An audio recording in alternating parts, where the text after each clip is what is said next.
안녕하십니까. 기사퍼스트 강사 권호석입니다. 자, 사무자동화 산업기사 필기 2015년 2회 핵심 기출문제 풀이를 시작을 하겠습니다. 자, 모든 기출문제 내용들을 다 풀이해드리는 것은 아니고요. 뭐 강의라든지 특강을 통해서 대부분 다 설명을 드렸습니다. 그래서 생소한 문제 위주로 해서 이번 시간에 정리해서 말씀을 드리겠습니다. 강의를 잘 따라오신 분들은 이런 예외적인 문제들만 체크를 하시고 시험장 가시면 됩니다. 자, 모든 문제를 다 풀이하실 필요는 없어요. 자, 이번 회차를 한번 분석을 해볼게요. 자, 이번 회차는요. 이제 사무자동화 시스템 과목에서 6문제가 생소하게 좀 출제가 되었습니다. 그러니까 나머지 14문제는 기출문제가 반복해서 출제가 되었다. 그렇게 보시면 됩니다. 자, 사무경영관리 개론에서는 3문제, 프로그래밍 일반은 매번 기출문제 그대로 출제가 되고 있죠. 그리고 정보통신 개론은 3문제 정도 생소하게 출제가 되었습니다. 그래서 전체적으로 무난하게 출제가 되었다고 볼 수가 있습니다. 그리고 사무자동화 시스템에서 6문제가 생소하게 출제가 되었는데요. 어렵다는 얘기가 아니고요. 생소한 유형이 출제가 되었다는 얘기입니다. 그래서 문제를 보시면은 충분히 풀이할 수 있는 문제들도 포함이 되어 있습니다. 그래서 전체적으로는 좀 쉽게 출제가 되었다. 그렇게 볼 수가 있겠습니다. 자, 1번 보도록 하겠습니다. 자, 전자상거래를 위한 정보 보안의 목표 3가지가 아닌 것은, 자, 정보 보안 3대 요소라고 있습니다. 3가지. 자, 기밀성이 있고요.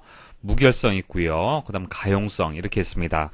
자, 기밀성이란 것은 해커와 같은 무인가자의 접근을 차단하는 겁니다. 그러니까 인가를 받은 사람은 당연히 접근할 수 있도록 해줘야겠죠. 그렇지만 인가를 받지 못한 이런 해커와 같은 그런 사용자들은 접근을 차단해야 됩니다. 이것을 기밀성이라고 얘기를 합니다. 그다음 무결성은요, 인가되지 않은 사용자가 정보를 위조, 변조 또는 훼손하지 못하게 막는 것이다. 그러니까 결점이 없는 상태를 유지할 수 있도록 하는 겁니다. 자, 가용성은요, 인가된 사용자들이 언제든 정보와 서비스를 이용할 수 있도록 하는 것이다. 자, 무조건 다 막아서는 안 되겠죠. 가용성, 사용할 수 있어야 됩니다. 이용할 수 있어야 됩니다. 자, 이렇게 3가지가 되고요. 그래서 3번이 정답이 되겠네요. 효율성이 정답이 되겠습니다. 그러니까 정보 보안, 정보라는 개념하고 효율성하고는 조금 거리가 있다. 그렇게 보시면 됩니다.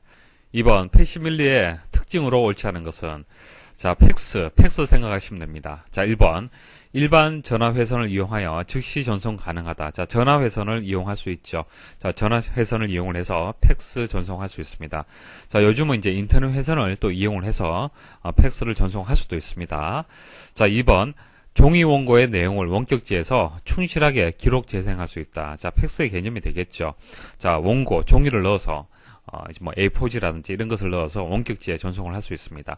자, 3번, 원하는 시간에 원하는 정보 전송이 가능하다. 시간 설정 가능하고요. 4번, 동일 내용을 한 번에 한 명의 수신자에게만 보낼 수 있다. 이거 아닙니다. 자, 이메일 생각하시면 돼요. 이메일로 해서 전송을 할 때 여러 명에게 동시에 보낼 수 있죠. 마찬가지입니다. 팩스도 여러 명에게 한 번에 전송이 가능합니다. 그것을 동보 기능이라고 얘기를 하는데요. 자, 이 4번에서 이 설명이 잘못되었죠. 그래서 한 번에 한 명이 아니고요. 한 번에 여러 명에게 보낼 수 있다. 그렇게 설명을 해야 되는데 틀렸습니다. 자, 3번, 사무자동화를 위한 과학적 사무 개선 절차로 옳은 것은, 자, 처음 출제되는 내용인데요. 생소하다고 해서 무조건 어려운 문제는 아니죠. 한번 읽어보시면 어느 정도 여러분들이 해결할 수 있는 그런 문제가 되겠습니다. 자, 일단 사무를 개선한다는 개념 한번 생각을 해볼게요. 자, 어떤 일을 개선한다는 것은 문제점이 있다는 얘기예요. 그죠? 그래서 첫 번째는 문제 명확화가 되는 거고요. 그 다음 관련 사실을 파악을 하고요. 자, 그다음 개선안을 마련해서, 자, 개선안을 실시해보고, 그리고 결과를 확인하는 그런 순서가 되겠습니다. 그래서 문제를 명확히 하고, 그 다음 개선안을 마련해서 개선안을 실시하고요. 그 다음 결과를 확인하는 그런 순서다. 그렇게 여러분들 기억하시면 답을 찾을 수가 있을 겁니다. 1번이 정답이 되고요. 4번 셋톱박스 그리고 휴대폰, 개인 휴대 단말기, PDA 등 각종 정보 기기를 위한 시스템 소프트웨어가 아닌 것은, 자, 시스템 소프트웨어는요, 안드로이드 생각하시면 돼요.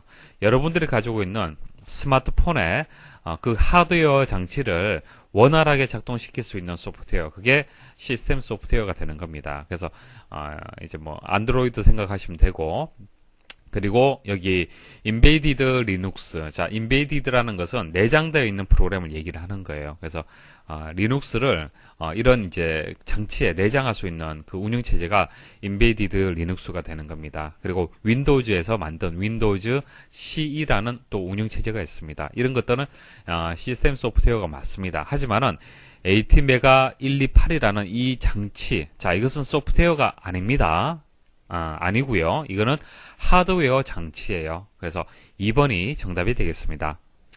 5번 관계대수 연산자와 기호가 잘못 짝지어진 것은, 자, 관계대수 관계해석 뭐 학교 때 다 배우셨지만은, 자, 이 내용은 사무자동화하고는 조금 거리가 있습니다. 이거는 정보처리 기사하고 산업기사에서 출제되는 문제인데요.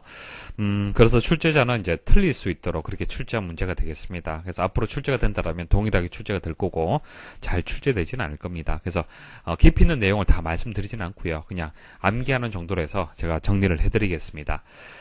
자, 연산자가 있고 이제 기호가 있습니다. 보통 기호는 이제 그리스 문자를 보통 이용을 하는데요. 자, 셀렉션이라는 연산자, 프로젝션 연산자, 뭐 개명이라는 것은 이름을 바꾸는다 그런 뜻이 되고, 자, 조인 이런 연산자들이 있습니다. 그 연산자를 기호로 해서 뭐 시그마, 파이, 그리고 이거는 로우가 되고요. 자, 이런 기호들을 이용을 하는데요. 자, 정답은 4번이 됩니다. 조인에 대한 기호가 잘못되었어요. 자, 조인은요, 이렇게 리본 모양의 기호를 이용을 합니다. 그래서 4번이 정답이라는 거 정도만 아시면 되겠습니다. 자, 6번 인터넷망을 전용선처럼 사용할 수 있도록 특수통신체제와 암호화 기법을 사용하는 서비스는, 자, 정답은 VPN이 되겠습니다. VPN. VPN 먼저 설명을 드릴게요. 자, Virtual Private Network, 그러니까 Virtual 가상 사설망을 뜻하는 거예요. 보통 우리가 이제 사용하는 망은요, 공중망입니다. 공중망. 자, 근데 공중망은요, 문제점이 뭐냐면은, 보안상에 취약해요. 여러분들이 사용하고 있는 인터넷망 있죠. 그게 공중망이 되는데, 그건 보안에 취약합니다. 그 대신 비용이 저렴하죠. 사용하는 비용이. 자, 근데 기업 입장에서는요, 무조건적으로 인터넷망을 이용하기에는 좀 어려움이 있습니다. 왜냐하면은, 보안상의 문제 때문에 그래요. 만일 서울에 이제 본사가 있고 부산에 지사가 있다고 가정을 하겠습니다. 자, 그러면은 서울하고 부산하고 이렇게 네트워크가 연결이 되어 있어야겠죠. 자, 이렇게 네트워크를 연결을 하는데 가장 좋은 방법은요, 사설망을 다른 말로 전용선이라고 얘기합니다. 전용선으로 해서 이렇게 연결하면 가장 좋겠죠. 자, 그런데 문제점은요, 이렇게 서울하고 부산을 직접적으로 연결한 선을 따로 이제 설치를 하게 되면은 비용이 상당히 많이 들겠죠. 그죠? 물론 보안상으로는 상당히 뛰어날 겁니다. 자, 근데 사설망을 이렇게 이용하게 되면은 비용이 많이 들기 때문에 이제 VPN이라는 기술이 나온 거예요. 그래서 이제 공중망을요, 자, 인터넷망을 이용하는 거예요. 인터넷망을 이용해서 마치 사설망인 것처럼 이용할 수 있도록 해주는 서비스, 그게 VPN의 개념이 되는 겁니다. 그래서 사설망인 것처럼 이용한다는 것은 공중망에 어떤 보안적인 어떤 기술이 더 추가가 됐는 거예요. 그렇게 해서 이제 회선 비용을 크게 절감할 수 있는 기업 통신 서비스를 VPN이라고 얘기를 하는 겁니다. 그래서 6번의 정답은요, 3번이 정답이 되는 거예요. 자, 인터넷망, 공중망이 되는 거고요. 전용선이라는 것은 사설망을 얘기를 하는 겁니다. 자, 나머지 용어도 간단하게 정리를 좀 해드릴게요. 자, NAT는 자, 네트워크 어드레스 트랜슬레이션을 얘기를 하는 겁니다. 보통 우리가 사용하는 이제 061을 사용하는 그런 이제 기술을 생각을 하시면 돼요. 이제 인터넷을 연결하는 이제 회선은 하나 있습니다. 그러니까 이것을 우리는 공인 IP라고 얘기합니다. 공인 IP. 자, 공인 IP는요, 전 세계적으로 하나밖에 없어요. 전 세계적으로 하나밖에 없기 때문에 비용이 상당히 비싸죠. IP 하나를 이제 여러분들이 이제 하나를 이제 할당 받으려면 비용이 많이 듭니다. 그래서 여러분들이 사용하는 이제 모든 컴퓨터들, 회사라고 친다라면은 직원들이 사용하는 컴퓨터에 모두 공인 IP를 줄 수는 없어요. 비용 문제 때문에. 그래서 06이라는 것을 설치를 해서 각각을 연결을 하죠. 이게 가상 IP예요. 가상 IP. 실제 공인 IP가 아니고요. 자, 이런 개념을 얘기를 하는 겁니다. 자, 한정된 하나의 공인 IP를 여러 개의 내부 사설 IP로 변환하여 공인 IP를 전략하고 외부 침입에 대한 보안성을 높이기 위한 기술이다. 자, 이 062 부분에서 또 차단을 할 수가 있겠죠. 자, 2번 IPSEC. 자, IP 시큐리티 프로토콜을 얘기를 하는 겁니다. 그러니까 IP가 보안상에 문제점이 취약점이 있다는 얘기죠. 그것을 어떻게 한다? 좀 더 안전하게 만든 통신 규약 프로토콜을 얘기를 하는 거예요. 그래서 안전에 취약한 인터넷에서 안전한 통신을 실현하는 통신 규약을 IPSec라고 합니다. 자, 그 다음 VLAN. 랜은 아시죠? 근거리 통신망이 랜이죠. 자, 랜이라는 것은 회사 내부라든지 여러분들 댁에 네트워크를 연결한 그 정도 규모를 얘기를 하는 겁니다. 실제 물리적으로 컴퓨터가 연결되어 있어야겠죠. 자, 근데 버추얼, 이제 가상 랜이라는 뜻입니다. 이것은. 그래서 물리적 위치에 관계없이 공통의 요구사항을 갖춘 호스트 컴퓨터들을 하나로 묶으면 네트워크 디자인을 더욱 상당히 단순하게 만들 수 있다. 그러니까 실제 물리적으로 이렇게 연결되는 것이 아니고요. 그런 컴퓨터들을 연결하는 그런 개념이 아니고 서로 이렇게 떨어져 있다 하더라도 어떤 논리적인 개념이 되는 거예요. 그죠? 어떤 특징을 가지고 이렇게 묶어주는 겁니다. 이게 뭐 A 부서, 그다음에 이것은 뭐 B 부서 이런 식으로 아시겠습니까? 그래서 가상 랜이다. 그렇게 기억을 하시면 되고 7번 안소프가 분류한 기업의 의사결정 유형이 아닌 것은 자, 안소프라는 사람이 기업의 의사결정 유형 3가지를 정의를 했습니다. 자, 2015년 1회 때도 출제가 되었고요. 핵심 기출풀이 강의에서 해당 강의에서 자세히 설명을 드렸어요. 자, 먼저 참고를 부탁을 드리겠습니다. 자, 이렇게 3가지를 여러분들 암기할 수밖에 없습니다. 암기를 좀 하셔야 돼요. 전략적 의사결정이 있고, 그리고 전술적 의사결정, 자, 혹은 관리적 의사결정 이렇게 시험이 나올 수도 있습니다. 자, 전술, 관리 같은 뜻으로 기억하시면 되고 자, 운영적 의사결정 혹은 업무적 의사결정 다 같은 뜻입니다. 자, 이렇게 3가지를 일단 암기를 하셔야 됩니다. 그래서 7번에 정답이 되는 것은 혁신적 의사결정은 없습니다. 자, 그리고 하나 당부 말씀 좀 드릴게요. 안소프가 소프트라고 이제 잘못 인쇄된 교재나 자료들이 있습니다. 그래서 안소프가 되는 거예요. 자, FF로 끝나야 되고요. FT가 아닙니다. 자, 혹시 잘못된 자료가 있으면 정정을 부탁을 드리겠습니다. 자, 8번 행정 업무의 효율적 운영에 관한 규정에서 영상 회의실을 설치 운영할 수 있는 규정이 아닌 것은 자, 이것은 뭐 암기를 할 수밖에 없는데 행정 업무의 효율적 운영에 관한 규정을 보시면요. 제 57조에 보면은 이 내용이 있습니다. 그래서 1번에 보시면은 국무회의 및 차관회의에, 그 다음 이제 차관이 참여하는 회의, 그리고 둘 이상의 정부 청사에 위치한 기관 간에 개최하는 회의, 그 다음 정부 청사에 위치한 기관과 지방자치단체 간에 개최하는 회의, 뭐 이런 식으로 해서 이런 좀 중요한 그리고 좀 서로 거리가 떨어져 있는 이런 경우에 이제 여기 나온 것처럼 영상 회의실을 설치 운영할 수 있다는 얘기입니다. 그래서 여기서 해당되지 않는 것이 대통령 주재 회의 이게 해당이 안 되겠습니다.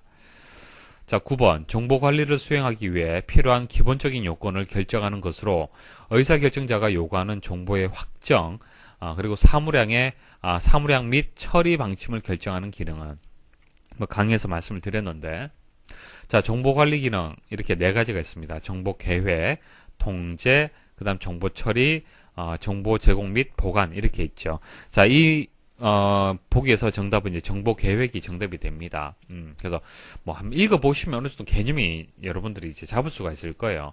그러니까 정보 관리를 수행하기 위해 필요한 기본적인 요건을 결정하고요.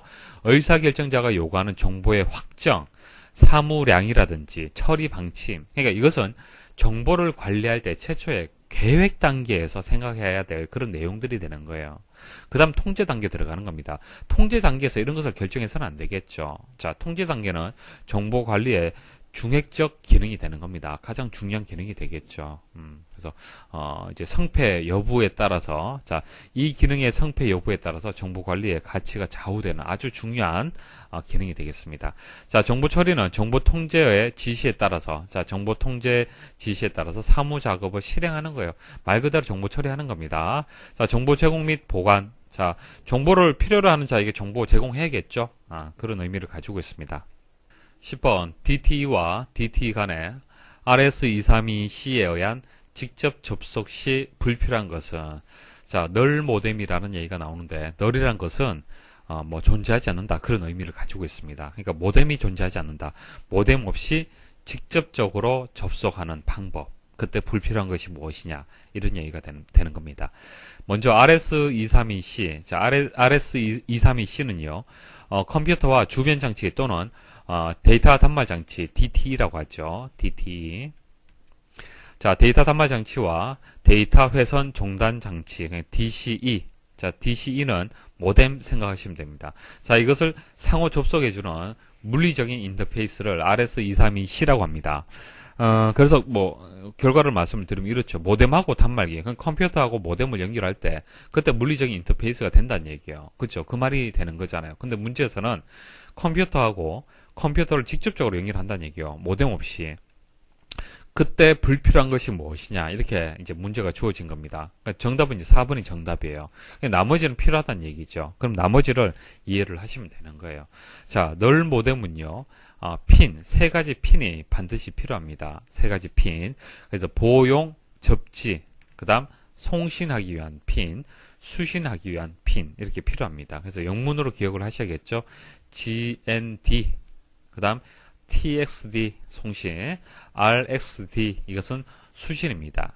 그래서 이렇게 세 가지가 있다는 거 기억을 하십시오. 자, 11번 DTE에서 발생하는 NRZ-L 형태의 디지털 신호를 다른 형태의 디지털 신호로 바꾸어 먼 거리 전송이 가능하도록 하는 것은, 자, 이게 무엇이냐 아실 필요는 없습니다. 결과적으로 뭐냐면은 디지털 신호를 디지털 신호로 바꿔준다, 그런 뜻이 되는 거잖아요. 어떤 장치입니까? 이게 DSU죠. DSU. 그래서 디지털 데이터를 디지털 신호로 변환해주는 장치. 그래서 1번이 정답이 되는 겁니다. 쉽게 풀이하시면 됩니다. 자, 2번 아날로그 시그널링을 위해서 아날로그나 디지털 데이터를 일정한 주파수를 가진 반송파에 실는 장치는, 자, 아날로그 시그널링이 무슨 뜻이냐면은 DT의 신호를 아날로그 회선을 통해 전송 가능한 아날로그 신호로 변화하는 과정을 얘기를 하는 겁니다. 한마디로 변조를 뜻하는 거예요. 변조. 신호를 바꾸는 변조를 얘기를 하는 겁니다. 그러니까 변조 방식의 구분, 이거 강의 중에 말씀을 드렸잖아요. 그죠? 데이터가 아날로그일 때, 디지털일 때, 자, 회선을 아날로그 회선에 실을 수도 있고, 디지털 회선에 실을 수도 있고, 그때 필요한 DCE는 다 다르지만은, 다 이게 뭐란 얘기예요? 변조란 얘기예요. 그래서 문제에서는 아날로그 시그널링을 위해서 아날로그나 디지털 데이터를 일정한 주파수를 가진, 그러니까 아날로그 신호로 변화시키는 겁니다. 그러니까 통신 회선이 아날로그 이제 회선이란 얘기예요. 그러니까 데이터는 아날로그 혹은 디지털이란 얘기예요. 그렇죠? 이렇게 했을 때 변조를 시킨다는 얘기잖아요. 결과적으로. 변조 방식은 다르지만은. 그래서 여기서 얘기하는 것은 3번이 정답이 됩니다. 변조기. 정답이 되겠습니다. 자, 여기까지 해서 기출문제 풀이를 마치도록 하겠습니다.